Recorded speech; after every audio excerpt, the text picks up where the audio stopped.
It really is difficult to find the words that befit how grotesque Trump's comments have been. I mean, and this is a man who is known for saying everything Trump says is extreme and over the top, but this one really takes the cake. He's essentially saying that official U.S. policy now is the destruction of Palestinian society, the scattering of Palestinians to neighboring countries, and on top of that, for the U.S. to come and own Palestinian territory indefinitely. I mean, it's just, I don't know what planet we're living on where there's the statements coming out of the president of the United States, and to frame it all as concern for Palestinians, as if they're the victims of some natural disaster that he's swooping in to help, is also incredibly grotesque when he's standing directly across from the man on the other podium who is responsible for destroying Gaza, for bombing Gaza and obliterating it.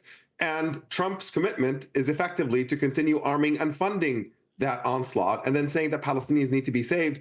All Palestinians need is for the U.S. administration to stop arming and supplying this genocide and to finally end support for this decades and decades of Israeli occupation and brutalization that is aiming specifically to make Palestinian life impossible in Palestine. If the U.S. were to back off that support, the problem is basically solved. And yet we've got this doublespeak that doesn't really pass over anyone. It's just, it's so comical. It would be comical if so many lives were not being destroyed in the process, that the president is saying that it's out of concern. It really, it can't be taken seriously by anybody with a functioning brain. No semblance of decency or common sense in any of these utterances.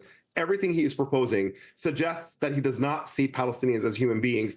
He is reflecting not just Netanyahu's views on Palestinians, but even taking a position that is more extreme than Netanyahu's with this current proposal. The only way that they're going to be able to achieve this goal is effectively to allow Israel to continue genociding Gaza indefinitely until Gaza is empty.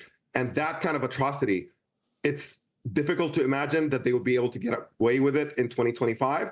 But given the fact that Israel has gotten away with it for the past 15, 16 months, it's also not clear what force is actually going to be able to stop it. But we are looking at an extremely dangerous situation, an incredible moment for the world, really, to look and make a decision about whether we want an atrocity of the scale to happen on our watch, or whether this is the time to say never again, and we have to step up and put an end to it.